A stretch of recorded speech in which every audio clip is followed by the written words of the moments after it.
Students, today we are discussing about our chapter number 5, part 5, indicators of poverty. In this video, continue watch this video. Okay. Students, today we are discussing about indicators of poverty. यानी ऐसे कैसे indicators निदर्शक जो poverty को निर्देश करते हैं, यानी अलग अलग जगह पर अलग अलग इंडिकेटर्स हैं. First, per capita house hold consumption expenditure, यानी अगर हम पर कैपिटा देखें, पर हेड घर खर्च कितना होता है उसके ऊपर है पूरा इंडिकेटर ये. जैसे कि अलग अलग फैमिली अलग अलग एवरेज गुड्स यूज़ करती है, सर्विस यूज़ करती है, उसके ऊपर जो खर्च होता है उसकी बात है. मैं आपको सीधा एक्सप्लेनेशन देता हूँ, इंग्लिश में आप अंदर रीड कर सकते हो, अलग अलग कंट्री में अलग अलग है. टेबल 5, यानी कि जिस कंट्री का total spending such goods as divided by the total population to calculate this, यानी उसको कैलकुलेट कैसे कर सकते हैं, टोटल स्पेंडिंग मनी डिवाइड, यानी गुड्स के ऊपर जो खर्च करते हो डिवाइडेड बाय टोटल पॉपुलेशन, तो हमें per head consumption household मिल जाएगा. Per capita consumption expenditure for developing countries is much lower, बहुत कम होती है than developed countries, develop countries से कम होती है. Okay, in the sense developing countries are poor, यानी हम समझ जाएंगे कि डेवलप्ड कंट्री से डेवलपिंग कंट्री पुअर है, गरीब है. तो फॉलोइंग टेबल, यहाँ पर नीचे टेबल दिया, आप टेबल देख सकते हो. पर capita consumption expenditure US, UK, Japan, Pakistan, China, India 31,000, approximately 25,000, 22,000, 603, 1420, 725. Source www.worldbank.org. यानी आप समझ सकते हो इसके अंदर कि 2005 के अंदर अगर हम देखें 2014, the per capita house hold consumption expenditure was 725 in India and 31,000 approximately in US dollar. UK, Japan, Pakistan, the per capita household consumption expenditure is very less in India as compared to US and UK. We can see easily. Now the second one is indicator level of malnutrition. Malnutrition is a situation in which the food taken by individual lacks calories, proteins, carbohydrates, vitamins and minerals. यानी कि malnutrition एक ऐसी condition है, यानी पोषण युक्त आहार जब नहीं मिलता तब वो कुपोषण का शिकार होते हैं, जैसे malnutrition. In India, in spite of agriculture production, people with low income and unable to motive the capital, that is उनको ये हम देखने को मिलता है malnutrition, यानी जिसको पोषण युक्त आहार नहीं मिलता, न्यूट्रिटिव फूड नहीं मिलता. टेबल 5.5 हम देखेंगे malnourished people in India in percentage 1992, okay 23.7%, 2005, 2010, 12, 14, 16 15.2 हुआ. Okay, economic survey 2015-16. तो ये टेबल के ऊपर से हम कह सकते हैं कि 92 के अंदर 23.7 और 14-16 के अंदर 15.2, जो कि रिड्यूस कम हुआ बता रहे हैं, यानी कुछ न्यूट्रिशन में हमारे इंडिया थोड़ा आगे हो रहा है. Third, life expectancy and infant mortality rate. Life expectancy यानी क्या, यानी एक व्यक्ति उसके बर्थ के ऊपर हम एक्सपेक्ट करते हैं कि इतना एवरेज लाइफ जिएगा. जैसे कि हमारे इंडिया में 66 to 70 ईयर एवरेज लाइफ लोग जीते हैं. और मोर्टालिटी यानी एक साल के अंदर जीवित बच्चों में मृत्यु पाने वाले बच्चे, that is infant mortality. Life expectancy means that how long new born baby is expected to live on average. अगर जिस कंट्री की हेल्थ, क्लीनलीनेस, न्यूट्रिटिव फूड, ये फैसिलिटीज़, प्योर ड्रिंकिंग अच्छी होगी, ऑटोमेटिकली वहाँ की एवरेज लाइफ अच्छी ही होगी. ओके. और infant mortality means number of death taking place per 1000 children born before reaching the age of 1 year, that is infant mortality, यानी जो बाल मृत्यु होता है उसको कहते हैं. यहाँ हेल्थ सर्विस अच्छी नहीं है, ओके, न्यूट्रिटिव फूड अगर नहीं मिलता, मदर एजुकेशन कम है, वैक्सीनेशन बराबर नहीं है, चिल्ड्रन न्यूट्रिशन फूड नहीं मिलता, तो ऑटोमेटिकली वहाँ पर इन्फेंट मोर्टालिटी रेट ज़्यादा होगा. तो ये भी एक बहुत ही बड़ा इंडिकेटर है, life expectancy and infant mortality rates, okay, जो अलग अलग कंट्री में अलग अलग होता है. 5.6 life expectancy and infant mortality. Countries के अंदर देखो नारो है USA, Sri Lanka, China, India. Life expectancy in the year 2014 and infant mortality year 2014. आप देख सकते हो 18.1, 81.6 है, 79, 74, 75, 68. इंडिया की बात करें तो 68.0 है, और 02, 06, 09, 10, 39 ये है. ओके, तो ये सारी इन्फॉर्मेशन कंपाइल की है HDR 2015 के अंदर, economic survey and www.dataworldbank.org. What is the full form of HDR? Can you please write in comment? Thank you. According to above information, in Norway, life expectancy is 81.6 years in America, 79.1 years in Sri Lanka, 74.9 years in China 75.8 years, यानी ये पूरा विवरण ही है ऊपर का जो भी table दिया उसका. In case of child mortality rate is Norway 2 children die per 1000, America 6, Sri Lanka 9, China 10 and India 39 which is very high, बहुत ही ज़्यादा है. अब मेडिकल फैसिलिटीज़, नेक्स्ट इंडिकेटर की बात करेंगे. In health sector that doctors, nurse, compounders etcetera are included and the scarcity adversity affects health services. अगर वो कम है ऑब्वियसली वो अफेक्ट करेगा पूरे डेज पर. India as compare to other countries lacks medical services and doctors. India में दूसरी country के ज़्यादा एरिया में थोड़ा कम फैसिलिटी है, जो कि अभी सुधर रहा है वो रेशियो.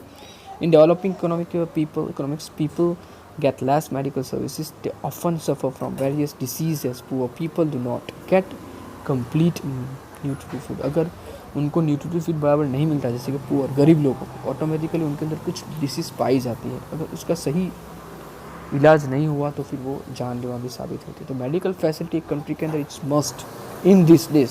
और ये भी कोरोना जैसी बीमारी के अंदर अगर मेडिकल फैसिलिटी अच्छी नहीं होगी, अगर आईसीयू जैसे आइसोलेशन रूम नहीं होंगे तो फिर प्रॉब्लम होगा, बहुत ही बड़ा प्रॉब्लम होगा.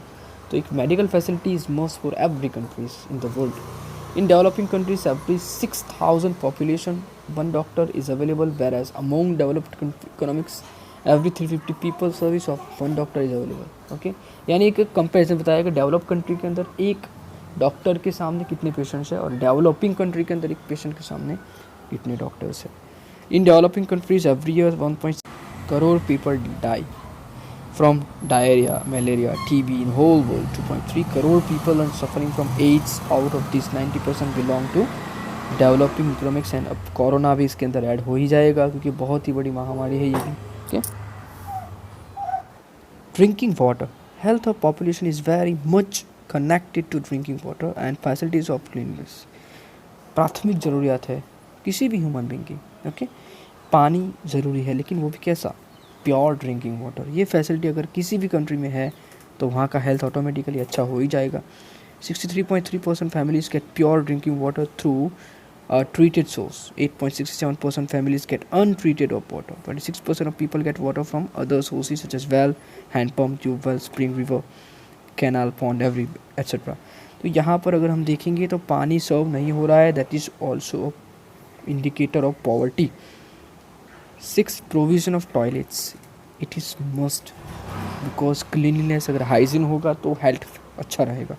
According to the census report 2011 in India, 70% of total population lives in villages. They are more prone to waterborne and contagious disease.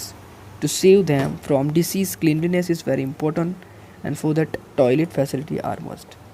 हम देख सकते हैं कि इंडिया के अंदर 70% लोग विलेज में रहते हैं और उनको कई तरह की कंटेजियस डिसीज़ भी होती है, बोर्न डिसीज़ भी होती है. क्यों? क्योंकि हाइजीन नहीं है, क्लीनलीनेस नहीं है. अगर टॉयलेट्स नहीं होगा तो ऑटोमेटिकली वहाँ की हाइजीन ख़राब ही होगी. तो ये फैसिलिटी बहुत ज़रूरी है. Classification of slum families with toilet facilities. Slum families यानी क्या? यानी जो झोपड़पट्टी में रहते हैं, के बसवात में रहते हैं, ऐसे लोग स्लम हो रहे हैं. वहाँ पर टॉयलेट फैसिलिटी कितनी है?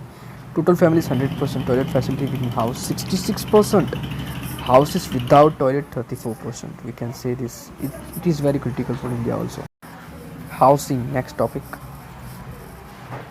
उससे पहले वो इन्फॉर्मेशन देख लेते हैं. अगर facility with in house wells remaining 34% है, यानी lack of cleanliness, pollution, physical weakness, तो ऑटोमेटिकली वहाँ की प्रोडक्टिविटी लेवल कम होगा, लो होगा और बहुत ही सारे फैक्टर्स वहाँ पर ज़्यादा होंगे पॉवर्टी के. नेक्स्ट हाउसिंग यानी रहने की जगह. It is very most important thing in human life. Housing is the most important thing. One of the indicator of poverty is also housing facility and its nature. Developing countries lack housing facilities. Yes, developing country के अंदर बहुत कम होती है housing facility. People live in dirty hutmans, झोपड़पट्टी के अंदर रहते हैं, slums area के अंदर रहते हैं. This is called measurement of existing poverty. Housing is a primary need of human being. अगर आप मुंबई जैसी बहुत बड़ी सिटी या दिल्ली में चले जाओगे, वहाँ भी आपको स्लम एरिया मिलेगा ही, क्योंकि इंडिया अभी डेवलपिंग कंट्री है, वहाँ पर हाउसिंग फैसिलिटी बहुत कम है. ये हम कह सकते हैं easily. The percentage of houses with facilities decide the level of poverty. India lacks houses with the full facilities, so that it is dangerous for health and risky for the lives because they don't have homes, they don't have housing facilities. Electricity consumption. Next topic. One of the major factors in the development of any country is electric facility. Electric facility होगी तो भी वो country develop है ऐसा हम कह सकते हैं, because most of the people get a quality of life of people. Electricity is imperative. It is India is a main producer and consumer of electricity. That is, we all know about this. And also because of high population and low per capita income per person, electricity consumption is very less. तब भी India में electricity बहुत कम पड़ती है. Education, ये भी एक indicator है. It must. According to the World Bank, people in the age group of 15 years and above who can read and write are literate, जिसको हम पढ़ा लिखा बोल सकते हैं, लिटरेट बोल सकते हैं, शिक्षित बोल सकते हैं, जिसको लिखना और पढ़ना यानी राइट एंड रीड आता है. द रेस्ट आर इलिटरेट, बाकी सब अनपढ़ है, अशिक्षित. And they are mostly poor, ज़्यादातर वही लोग गरीब होते हैं. Lack of education and training gives rise to incapable and less productive labours. अगर उनके अंदर एजुकेशन नहीं है, स्किल नहीं है, कौशल नहीं है, तो ऑटोमेटिक वो लोग अनप्रोडक्टिव, लेस प्रोडक्टिव, बहुत ही कम प्रोडक्टिव लेबरर्स बनेंगे, क्योंकि उनके अंदर स्किल नहीं है. अगर वो एजुकेट होंगे तो आराम से वो अच्छा काम कर सकेंगे, टेक्नोलॉजी यूज़ कर सकेंगे, ऑटोमेटिकली अपने देश का डेवलपमेंट खुद का डेवलप कर सकेंगे. यहाँ पर 2011 की कुछ इन्फॉर्मेशन दी है. ब्राज़ील है 91% literacy rate, India 74.04, Nepal 60 and 55% in Pakistan, which shows that in developing countries the literacy rate is comparatively very less, बहुत कम इस तरह से ही. तो अगर एक नेशन को स्ट्रॉन्ग बनाना है, ऑटोमेटिकली वहाँ के एजुकेशन सिस्टम को स्ट्रॉन्ग बनाना पड़ेगा, एजुकेशन सिस्टम को अच्छा करना पड़ेगा. अगर हम इग्नोर करेंगे, high rate of ignorance is a strong indicator of poverty. Very good. Only level of per capita income cannot give the right estimate of poverty in the world. A country with a high per capita income can have high number of people below poverty line. Unequal distribution of income and property. It is very most important indicator of poverty. After 1991 economic reforms, economic growth and per capita income have increased sharply in India, but due to unequal distribution of income, larger reduction in poverty is not noticed with the increase in income inequality. यानी कि किसी के पास property ज़्यादा है, किसी के पास property कम है, किसी की इनकम बहुत ज़्यादा है, किसी की इनकम बहुत लो है. That is inequality. अगर ऐसी इनइक्वालिटी रहेगी तो ऑटोमेटिकली वहाँ पर पॉवर्टी रहेगी ही, उसमें इम्प्रूवमेंट ज़्यादा नहीं होगा. So this is the main indicator of poverty, we can see easily. Okay, जो बहुत ही रिच है वो अच्छा फूड, अच्छा न्यूट्रिटिव फूड यूज़ कर सकते हैं, अच्छी फैसिलिटी यूज़ करते हैं, लेकिन जो गरीब है वो क्या करेंगे, उनके पास खाने का कुछ भी नहीं है. That is the main indicator of poverty. Table 5.8 share of actual national income to top 1% rich class country. US, UK, India 50.2, 12.5, 9.0. Year 2012 country देखेंगे तो 18.9, 12.7, 12.6. India 12.6 है. यानी हम ऊपर के टेबल से कह सकते हैं 1998 comparison 2012 top 1% rich class share in actual real income has increased in comparison to 1998. Okay. And income of top 1% rich class US increased from 15.2% to 18.9, UK 12.5 to 12.7, India 9.0 to 12.6 for India. It can be said that advantage from economic reforms were more in favor of rich. ज़्यादातर गरीब लोग से ज़्यादा अमीर लोगों का favour ज़्यादा करता है. So the disparity of income inequality is also one of the indicators of existing poverty. यानी हमें देख सकते हैं ऑटोमेटिकली जब विकास किसका होता है कि रिच लोगों का, अमीर लोगों का, गरीब ही रहते हैं. ओके, अदर नेक्स्ट टॉपिक अगर हम देखेंगे high rate of unemployment. Unemployment जो हम नेक्स्ट चैप्टर देखने वाले हैं, अनएम्प्लॉयमेंट यानी बेरोजगारी, जिसके पास काम नहीं है, नौकरी नहीं है, it is unemployment. When people with working capacity and willingness to work at existing waging rate do not find work, they are said to be unemployed. यानी जो काम करने की कैपेसिटी रखता है, इच्छा शक्ति रखता है, उसके पास जो वेज है, जो पगार है, वो लेने के लिए भी तैयार है, बट वो अपना काम नहीं ढूंढ सकता. दैट इज़, उसको हम क्या कहेंगे? यस, बेरोजगार, unemployed. Low economic development and jobless growth after 1991 resulted in a less development of employment opportunities in comparison to increase in supply of labour is the main reason of increase in unemployment. यानी unemployment ज़्यादा होगा, automatically वहाँ के लोग पास काम नहीं होगा तो पैसे नहीं कमाएंगे, पैसे नहीं कमाएंगे तो ऑटोमेटिकली वो लोग धीरे धीरे पुअर बनते जाएंगे. तो अगर किसी कंट्री को पॉवर्टी कम करनी है तो ऑटोमेटिकली वहाँ का अनएम्प्लॉयमेंट रेट है कम करना पड़ेगा, एम्प्लॉयमेंट बढ़ाना पड़ेगा। तो इसी तरीके से वो लोग पॉवर्टी भी कम कर सकते हैं, हम इजीली कह सकते हैं।